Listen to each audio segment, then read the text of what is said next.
Assalamu alaikum wa rahmatullahi wa barakatuhu. Welcome back to my YouTube channel Shakil Ustaz Pioneer Institute of Education. Actually हम जो chapter पढ़ रहे हैं work power and energy और work energy and power, इसके 2 lectures अब तक हो चुके हैं जिसमें हमने डॉट प्रोडक्ट ऑफ वेक्टर्स पढ़ाया है। तो आज ये तीसरा हम लेक्चर इस पे दे रहे हैं वर्क। तो as we have already discussed in the previous 2 lectures that work, energy and power, all these 3 quantities are examples of dot product of vectors. These are the examples of dot product of vectors. That is the reason we are going to discuss all these things step by step. So first, in the first step, we are going to discuss work. My dear students, we know that work means what we do.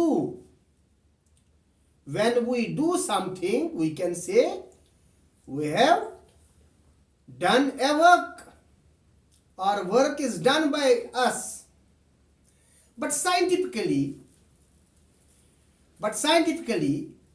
work done is not that what we think.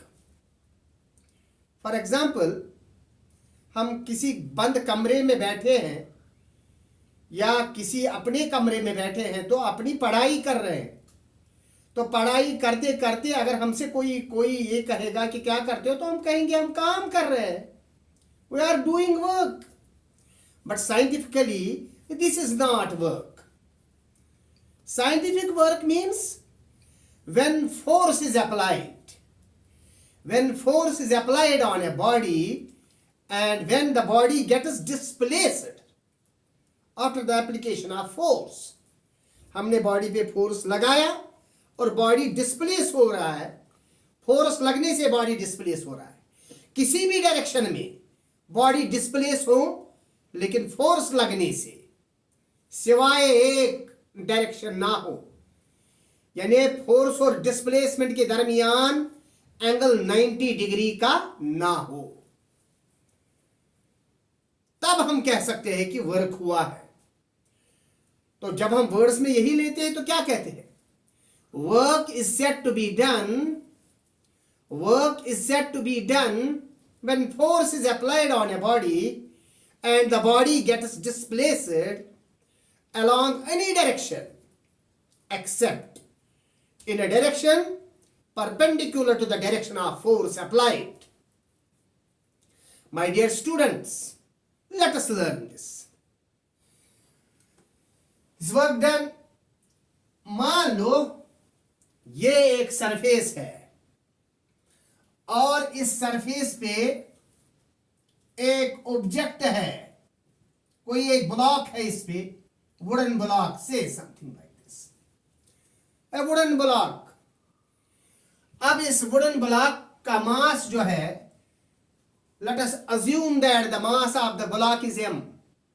Listen my dear, this is position A. जो हम यहां पे ये point बना रहे हैं, actually this is centre of mass of the object. Center of mass is that point where the whole mass of the body is supposed to be concentrated. ये वो पॉइंट होता है जहां पे बॉडी का पूरा मास कंसंट्रेट होता है। Is it clear? Yes. Come on. This is point A, center of mass. अब इस बॉडी पे मान लो ऐसे फोर्स लग गया, तो फोर्स ऐसे हमने अप्लाई किया इस डायरेक्शन में। आमतौर पर हम फोर्स को ऐसे ही अप्लाई करते हैं, चाहे काट हो, मिसाल काट होता है ना, तो उस काट को हम पुल करते हैं या पुश करते हैं या पुल करते हैं। लॉन रोलर होता है, लॉन रोलर, तो उसको भी हम या पुल करते हैं या पुश करते हैं, पुश या पुल करके उसको हिलाते हैं। तो इसी तरह एक रेडी, एक काट, उसको ऐसे फोर्स लगाया जाता है, उसकी हैंडल होती है तो फोर्स लगाया जाता है। सपोज पुल किया इसके मान लीजिए टायर्स वायर्स है, तो ये उठता नहीं बल्कि डिस्प्लेस हो जाता है इस सरफेस पे, और ये बॉडी इस पोजीशन बी तक पहुंच जाता है जिसका मास m है। पॉइंट ए से पॉइंट बी तक पहुंच जाता है, तो ये जमीन पे डिस्प्लेस होता है, यहां से यहां तक ग्राउंड पे डिस्प्लेस होता है ये फोर्स लगने से। हमने फोर्स ऐसे लगाया लेकिन बॉडी ऐसे डिस्प्लेस हुआ है। Is it clear? यस। तो डिस्प्लेसमेंट जो कवर हुआ वो ए से लेके बी तक, मान लो कि डिस्प्लेसमेंट एस कवर हुआ है। S is the displacement covered by the body on the ground when force F is applied in this direction.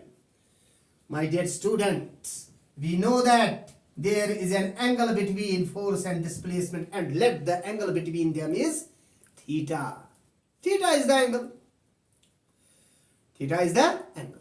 And let us further assume that this force F is constant between A to B. ये force ए से B तक constant रहा, तो हम इस topic को यहां पे लिख सकते हैं work by constant force, work done by constant force.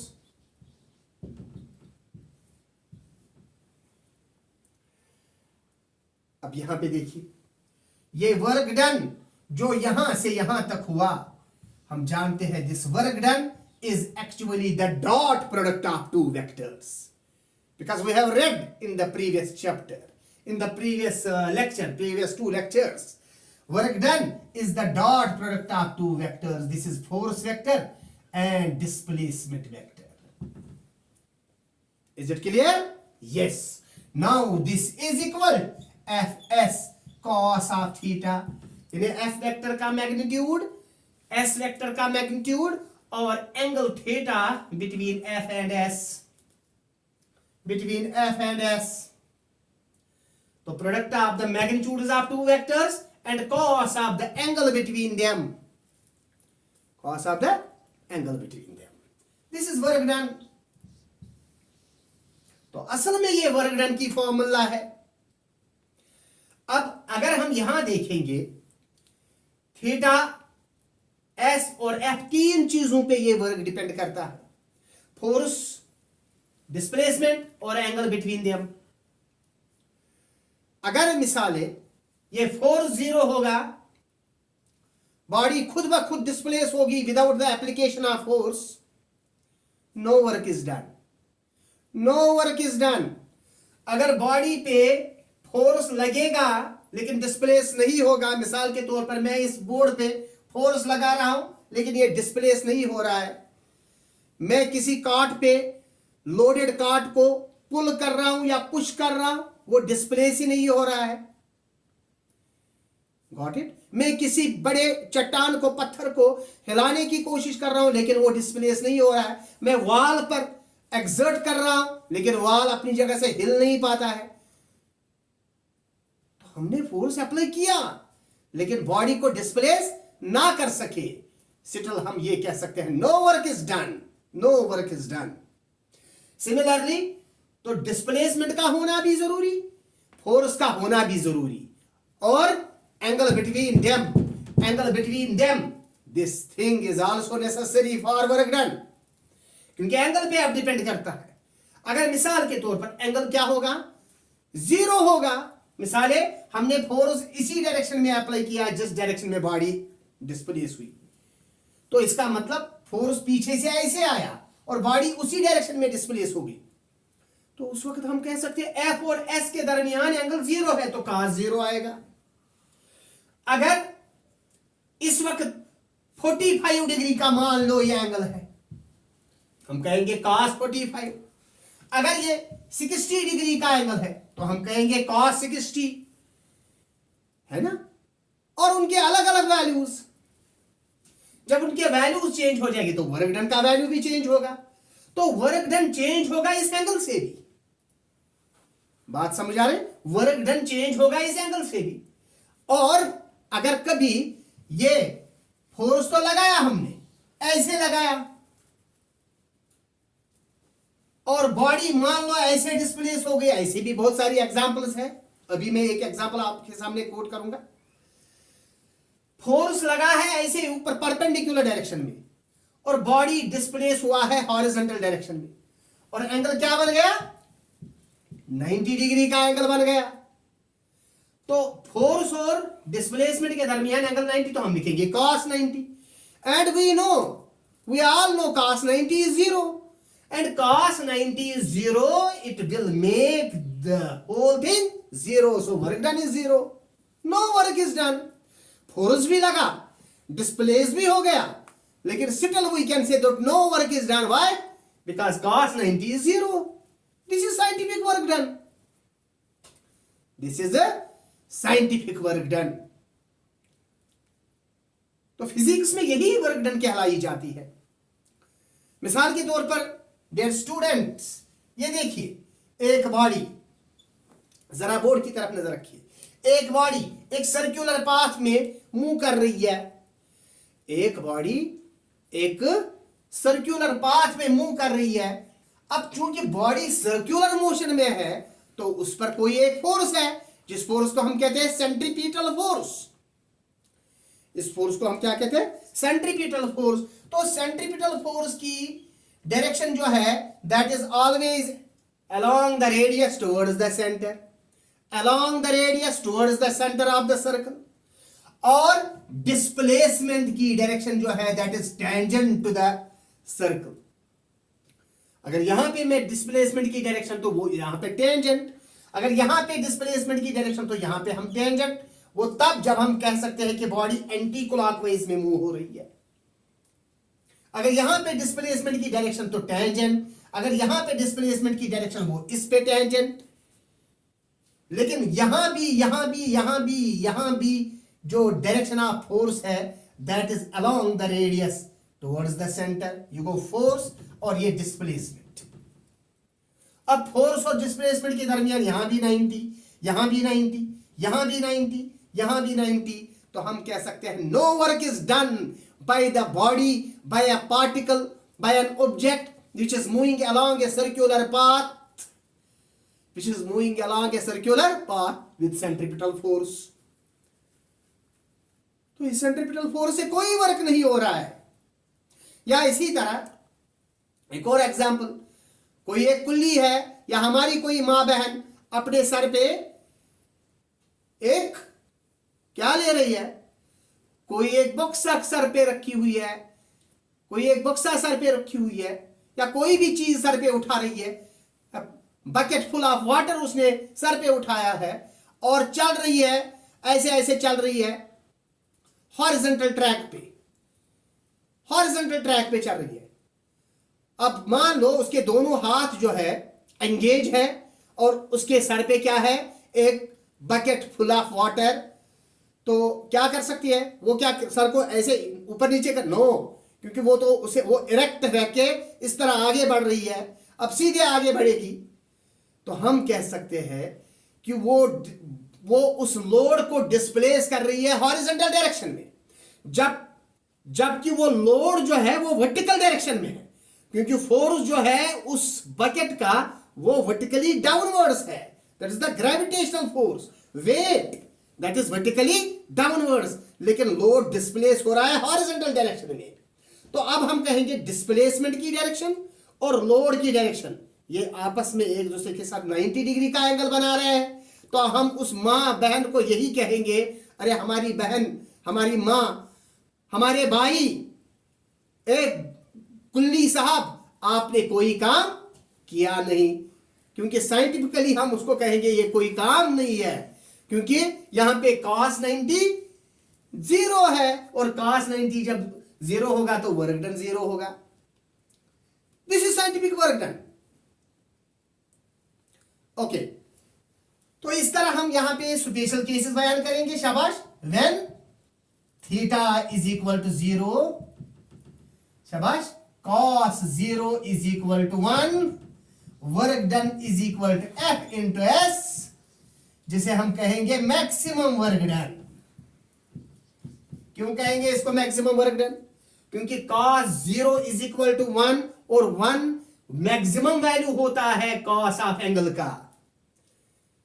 Cos angle जो होता है, कोई भी एंगल, उसका सबसे बड़ा वैल्यू जो है वो 1 ही है, और वो कॉस 0 होता है 1 के बराबर। That is why when it is maximum the whole thing will become maximum. तो हम कहेंगे this is maximum work done. Clear? Similarly listen my dear, when theta is equal to 90 degree, शाबाश, cos 90 is 0, cos 90 is 0, therefore work done is 0. No work is done when force and displacement are perpendicular to each other. Force and displacement are perpendicular to each other. Is it clear? Similarly, case number 3, third case, वो ये पहला case था, ये दूसरा case, अब ये case number 3, when theta is equal to 180 degree, 180 degree का जब एंगल होगा, अच्छा कैसे होगा, मिसालें, कोई एक एग्जांपल, ये देखिए, मैंने किसी एक चीज को ऊपर, या कोई एक चीज, लिसन माय डियर, कोई एक चीज ऊपर जा रहा है, किसी एक चीज को हमने थ्रो किया है वर्टिकली अपवर्ड्स, अब चीज जा रहा है ऊपर, ओके, तो डिस्प्लेस हो रहा है इन अपवर्ड डायरेक्शन, लेकिन ग्रेविटेशनल फोर्स है डाउनवर्ड डायरेक्शन में। तो ग्रेविटेशनल पुल उस बॉडी पे है वर्टिकली डाउनवर्ड्स, लेकिन बॉडी जा रही है वर्टिकली अपवर्ड्स, तो वर्क डन बाय ग्रेविटेशन क्या होगा? शाबाश, उनके दरमियान एंगल क्या होगा? 180 डिग्री। वर्क डन क्या होगा? नेगेटिव होगा ना। शाबाश, तो हम कह सकते हैं theta is equal to 180 degree and cos 180 degree जो है वो -1 है। cos 180 is -1, therefore work done is equal to -fs, इस फॉर्मूला से। तो हम नेगेटिव वर्क डन कहेंगे उसको। देखिए ऊपर से बॉडी, ये देखिए पेन का कैप, ऊपर से मैंने इसको छोड़ दिया, नीचे आ रहा है, डिस्प्लेस हो रहा है downwards. Listen my dear, displace हो रहा है डाउनवर्ड्स, फोर्स भी है डाउनवर्ड्स, तो एंगल है 0। लेकिन अगर यही बॉडी ऊपर जा रही हो, डिस्प्लेस हो रहा है अपवर्ड्स, फोर्स है डाउनवर्ड्स, तो एंगल 180 डिग्री का हो, और cos 180 is equal to -1, work done is equal to -fs, negative work done. तो positive work done, negative work done and 0 work done. एक बात याद रखिए, हमें ये बात याद रखनी है, when theta is acute less than 90 degree, work is positive, remember it, work is positive. When theta is right, angle is right, work is 0, and shabash, when theta is obtuse, work done is negative. तो positive work done, negative work done and 0 work done. In the next lecture, we will inshallah discuss the units of work done in detail and some applications of work done. Till then, goodbye. Assalamu alaikum wa rahmatullahi wa barakatuh.